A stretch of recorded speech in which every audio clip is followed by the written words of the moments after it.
煮玉子又叫溏心蛋，这是一道完全没有难度的料理。首先，把常温的鸡蛋放入滚水中煮6到7分钟，捞起来之后呢，摆入冰水中降温去壳备用。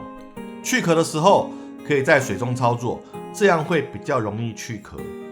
煮蛋的同时，准备腌料，把酱油、味淋、白开水在保鲜盒中搅拌均匀。把去壳后的鸡蛋放入保鲜盒中，让酱汁盖过鸡蛋。如果酱汁比较少，可以在鸡蛋上面铺上餐巾纸，这样可以让鸡蛋的表面也可以均匀的上色入味。放在冰箱中冰镇至少8个小时以上，过程中可以将鸡蛋翻面，让鸡蛋的颜色均匀上色。